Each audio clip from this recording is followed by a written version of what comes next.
Good morning. Today is Friday, September the 20th. My name is Donna Smirniotopoulos, and I am the host of this channel, Angry Taxpayer.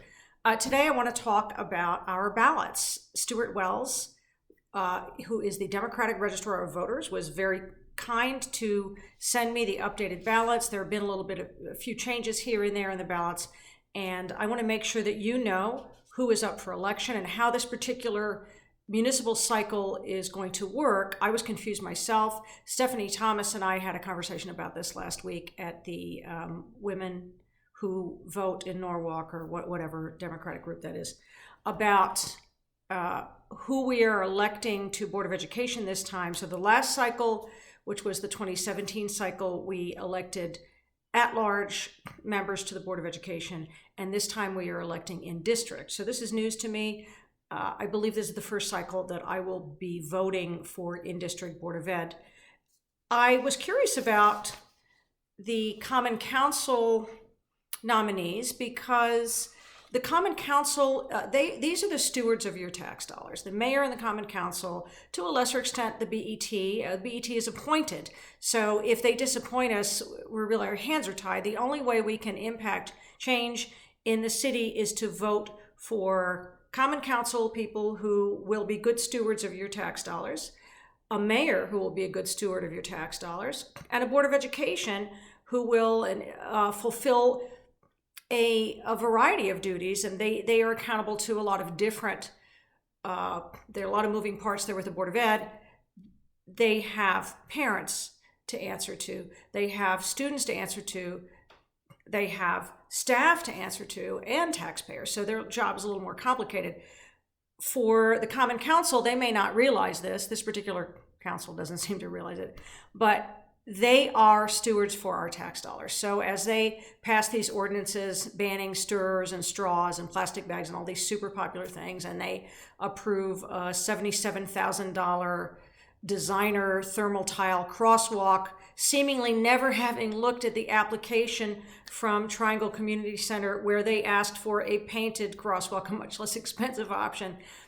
So when your Common Council votes for these things, they are being poor stewards of your tax dollars. They should be asking questions, something like, well, how did this application change? Why are we now doing a very expensive thermal permanent sidewalk, which still is going to need maintenance every 10 years, as opposed to the painted crosswalk, similar to what was approved for Boulder, Colorado, that is much less expensive to execute.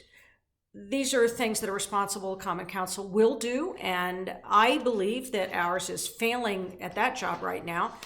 There was news from the superintendent the other day about the influx of what he calls immigrant students.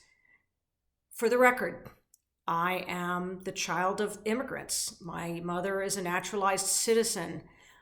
I think that immigrants have made this country great. We are all immigrants except for the indigenous people who were here long before we got here. So, setting that record straight, what we have seen in Norwalk is an influx of students to our schools, mostly from South America. Some are coming from Eastern Europe. Some are coming from Greece. We have had to add more and more English language learner classes. There are costs associated with this.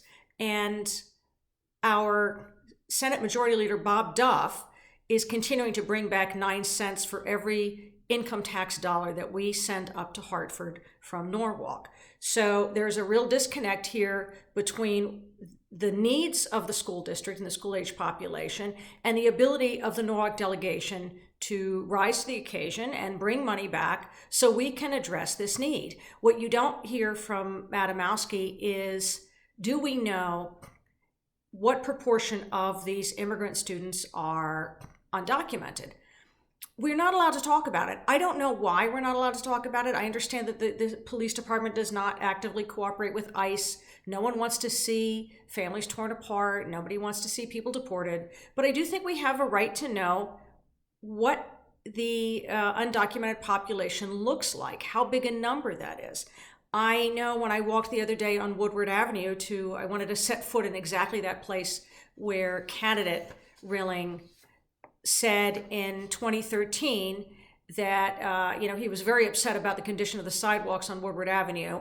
And he talked about quality of life and infrastructure and how he was going to do something different. And there would be a plan for making our sidewalks more attractive and safer for students and for the elderly and for the handicapped. And lo and behold, in 2019, Woodward is in worse condition now than it was then. I talked to some residents over there, and they were not native English speakers. And here's what I concluded about some of these areas around Woodward. These are neighborhoods near where I live. I believe that there is a high proportion of residents who are undocumented. I believe many of these people are living in what we call illegal apartments. And these are apartments that may be a two-family home that the absentee landlord is just stuffing people into, and it's potentially extremely unsafe. So because the people who live in these areas are not documented, they're afraid to ask that their sidewalks get fixed, and the city is neglecting where they live.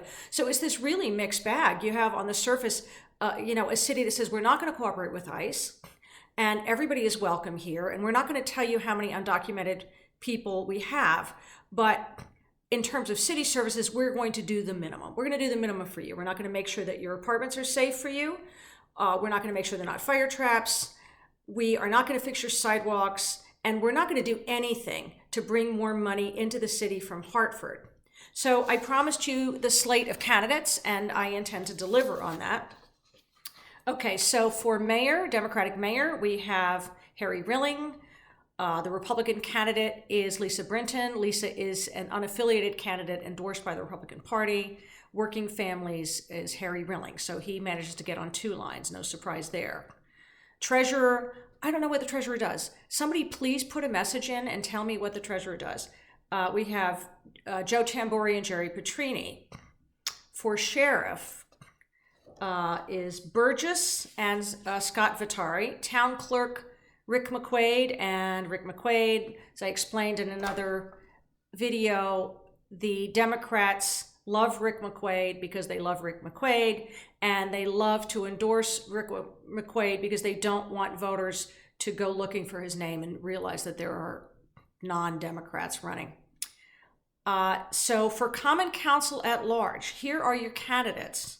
We have, on the Democratic line, Colin Hostin, Manny Langella, Nick Saccinelli, Greg Burnett, and Barbara Smythe.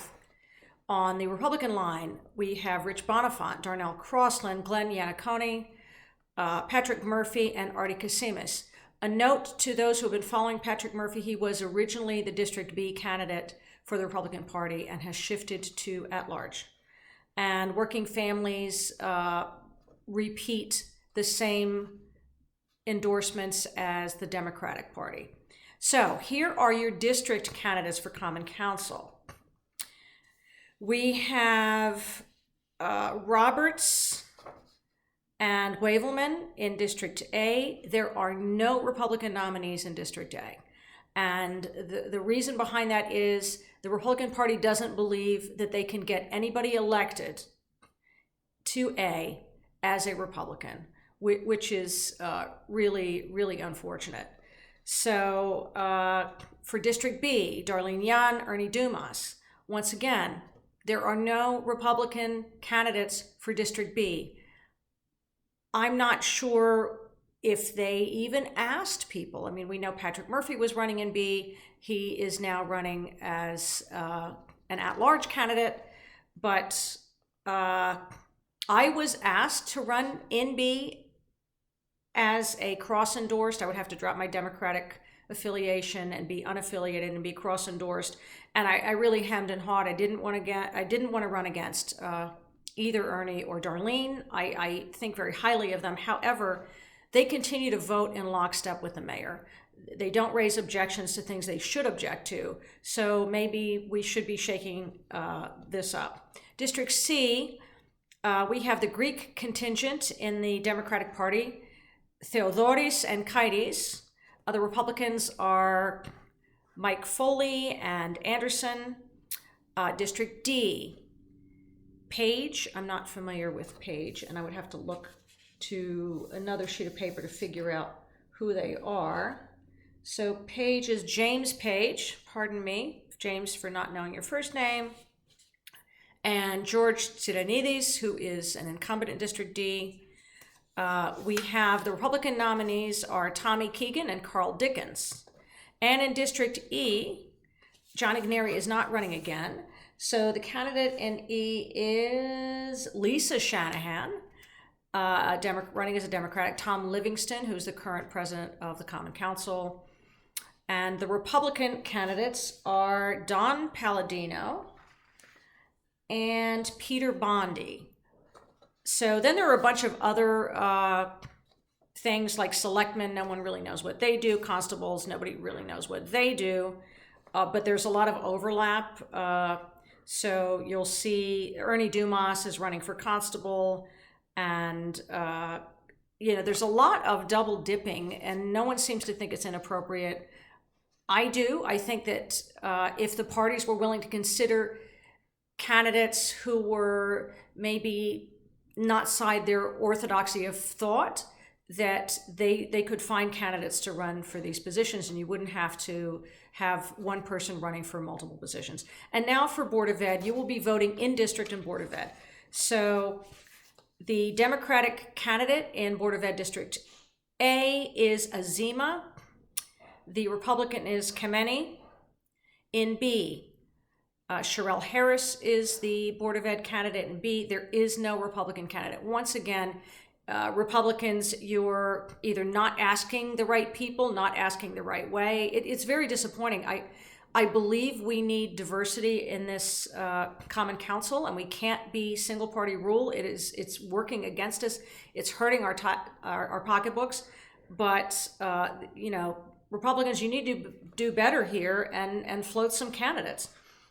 For C, we have Carpio and Christopher. For District D, De Palma is the Democrat, Brian Meek is the Republican, and in District E, Mike Barbas is the Democrat, and once again, the Republicans have no one running against Mr. Barbas in E, and Mr. Barbas is the current chairman of the Board of Ed. And then, as I mentioned, a bunch of other things no one cares about, selectmen, constables. You also will be voting for taxing district commissioners. So once again, you have blanks for the Republicans. The second taxing district treasurer, Darlene Young, is the incumbent. There's no one running against her. In the first taxing district, the treasurer is Jalen Seed. There's no Republican running against Jalen Seed. Maria Bryant is running in the first taxing district. Luciani is the Republican opponent. Third taxing district, we have Sweeney is the endorsed Democrat, Charlie Yost is the endorsed Republican, and Deborah Goldstein, who currently serves, is petitioning. And I want to give a shout out to my friend Deb Goldstein. And then third taxing district treasurer, Holowinko is the Democratic nominee, Auerbach is the Republican. Sixth taxing district, you have Langalis. I'm assuming Tammy Langalis is endorsed by the Republicans, so she is actually a Democrat. She's the endorsed Democratic candidate. And then sixth taxing district treasurer, here's an anomaly. There is no Democratic nominee, and Gilbert Kerman is the Republican nominee. So that's your list of nominees. I suggest if you would like copies of these lists, you can email me at savenorwalknow@gmail.com.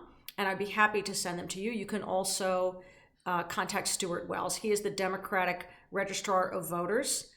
I don't recommend that you contact the Republican Registrar of Voters unless you are looking for an unpleasant experience. And that's it for today. Hopefully we'll get to some of these other lingering issues, like the Democratic legislature in Hartford and the governor backpedaling on their food taxes, which, who knew those were going to be deeply unpopular. So I look forward to talking to you tomorrow. We're going to have some really great weather, some of my favorite weather, Indian summer weather, and I hope you get out there and enjoy it. There are a lot of great activities happening this weekend. There's a lobster event happening at the Maritime Center on Sunday, and there's a new lobster place at the train station, and wonderful, and I suggest you go give it a try, or go to the Maritime Aquarium event and try it out there, and have a great weekend. See you someday soon. Bye-bye.